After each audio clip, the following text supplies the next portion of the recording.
Nós estamos no capítulo 13 de Mateus. Primeiro nós vimos a introdução e a conclusão, em que fala a respeito da reação da família de Jesus. Depois nós vimos a parábola do semeador e ontem nós vimos a parábola do joio. Eu espero que tenha ficado claro que, apesar de serem parábolas afins, elas são muito diferentes. Em uma, o semeador representa a pregação do Evangelho. Na outra, é Jesus quem semeia e representa a continuidade da sua igreja. Na primeira, não existe propriamente uma colheita determinada, mas sim diz que a terra boa deu frutos a 30, 60 e 100 por um. Na segunda, existe uma colheita determinada e é feita pelos anjos. A primeira fala de chegada, de salvação, de conversão. A segunda fala de santificação, de vida na igreja, de continuar na igreja, do trigo conviver com o joio até que os anjos limpem o joio. Pois bem, tem mais 4 parábolas nesse capítulo, pequenas. Entretanto, antes de chegar nessas parábolas, eu gostaria de tocar num tema com os irmãos, que é a razão pela qual o Senhor Jesus falou em parábolas. Está no versículo 10, Mateus 13, versículo 10. Então se aproximaram os discípulos e lhe perguntaram: por que lhes falas por parábolas? Ao que respondeu: porque a vós outros é dado conhecer os mistérios do reino dos céus, mas àqueles não lhes é dado. Pois ao que se tem, se lhe dará e terá em abundância, mas ao que não tem, até o que tem lhe será tirado. Por isso lhes falo por parábolas, porque vendo não veem, e ouvindo não ouvem nem entendem, de sorte que nele se cumpre a profecia de Isaías: ouvireis com os ouvidos e de modo nenhum entendereis, vereis com os olhos e de modo nenhum percebereis, porque o coração desse povo está endurecido, de mau grado ouviram com os ouvidos e fecharam os olhos, para não suceder que vejam com os olhos, ouçam com os ouvidos, entendam com o coração, se convertam e sejam por mim curados. Bem-aventurados, porém, os vossos olhos, porque veem, e os vossos ouvidos, porque ouvem, pois em verdade vos digo que muitos profetas e justos desejaram ver o que vedes e não viram, e ouvir o que ouvis e não ouviram. Versículo 34. Todas estas coisas disse Jesus às multidões por parábolas, e sem parábolas nada lhes dizia, para que se cumprisse o que foi dito por intermédio do profeta: abrirei em parábolas a minha boca, publicarei coisas ocultas desde a criação do mundo. Meus irmãos, desde a minha adolescência, eu tenho escutado que a razão das parábolas era Jesus simplificar o seu ensino. Lembro de música do tipo: era mais simples o seu falar, quanto mais profundo o ensinar. E ele, segundo essa ideia, o Senhor Jesus, quando tinha uma coisa muito complicada para ensinar, ele usava o recurso da parábola. Pois bem, saí do seminário pensando assim. Em 2003, 2004, se não me engano, chegou ao Brasil um livro do Jung, Vincent Jung. Ele diz exatamente o contrário, que o objetivo das parábolas era obscurecer, era fazer com que as pessoas não entendessem, e cita esses textos que eu acabei de ler. Não é um livro muito grande, mas é um livro extremamente incisivo. E é claro que isso chamou a minha atenção, especialmente levando em conta o ambiente acadêmico. Não poderia ficar sem pelo menos uma opinião sobre isso. E a opinião não pode ser mais clara. O Senhor Jesus aqui está dizendo, ele não quer esclarecer, ele não quer obscurecer, ele quer apenas cumprir a profecia de Isaías. Versículo 14, de sorte que nele se cumpre a profecia de Isaías. Ouvireis com os ouvidos e de modo nenhum entendereis. Vereis com os olhos, de nenhum percebereis. Porque o coração desse povo está endurecido. De mau grado ouviram com os ouvidos e fecharam os olhos, para não suceder que vejam com os olhos, ouçam com os ouvidos, entendam com o coração, se convertam e sejam por mim curados. Que é isso? Ora, no capítulo 6 de Isaías, geralmente lemos muito até o versículo 8. Eis-me aqui, Senhor, envia-me a mim. É o versículo 8. Mas o 9 em diante, o Senhor diz, Isaías, você vai e fala. Se ficar 10%, você vai falar de novo. E assim por diante, porque eu quero apenas o toco. É essa a expressão que está lá, embora algumas traduções eufemizem um pouco, mas é isso, eu quero o toco. Isaías foi chamado pelo Senhor para falar a verdade do Senhor, mas para separar um povo chamado por Deus.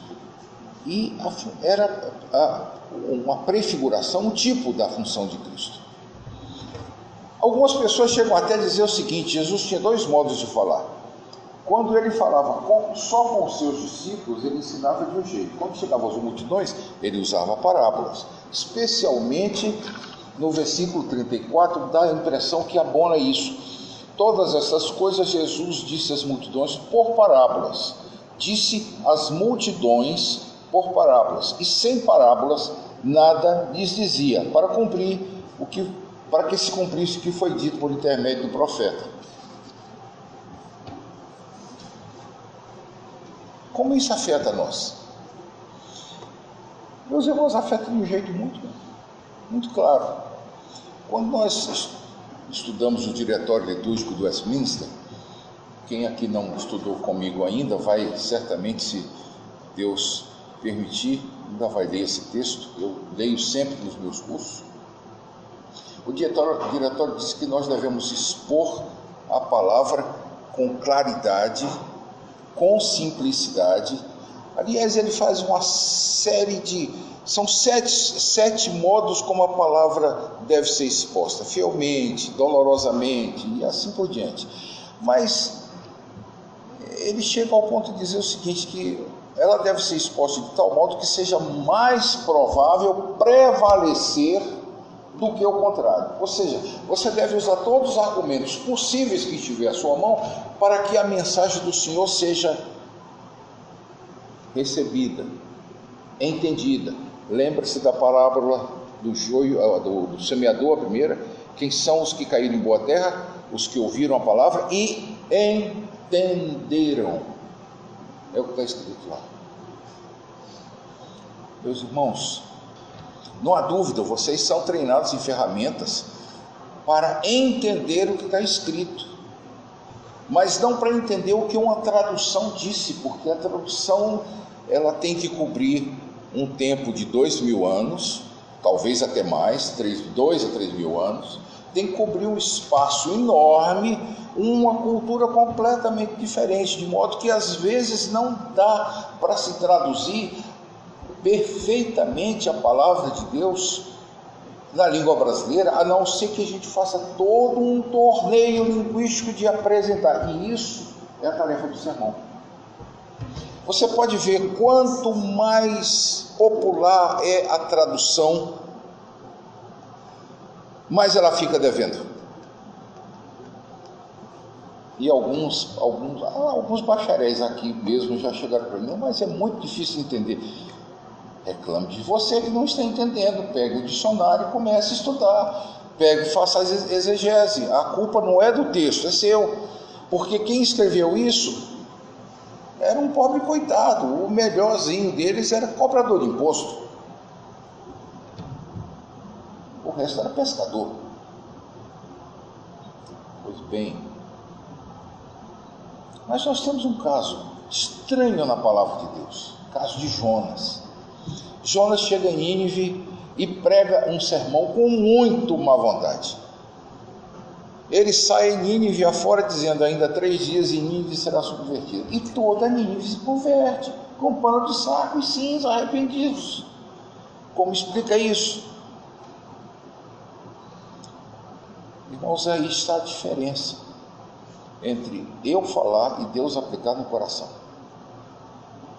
Deus pode aplicar no coração da pessoa o que Ele bem quiser, até lábios gaguejantes, como o próprio profeta Isaías diz. E Paulo repete em 1 Coríntios capítulo 14, falaria esse povo por lábios gaguejantes.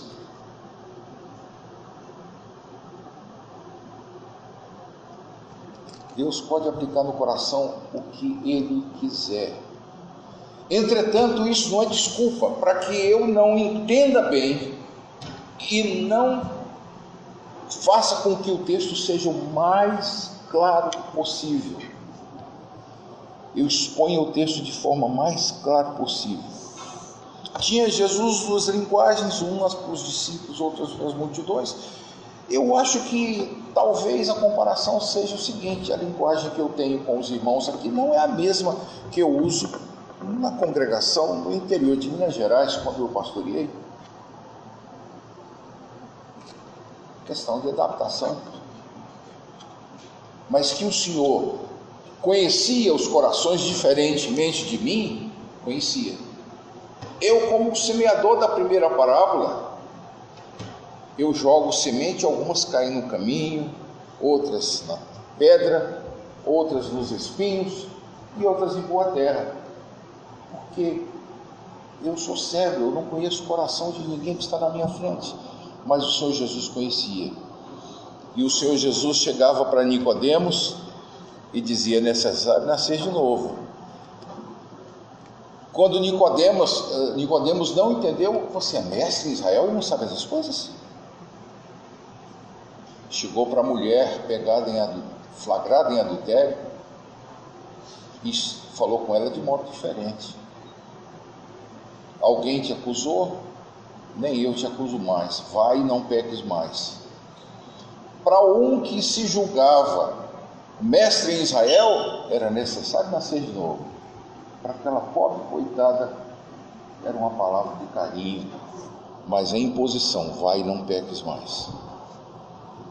Tinha Jesus 2 palavras? Eu creio que sim. Nesse sentido, eles conheciam o coração, eu não conheço. Mas mesmo não conhecendo, eu sei que eu posso falar para uma turma de seminaristas a respeito de exegese, de hermenêutica e de outras coisas parecidas.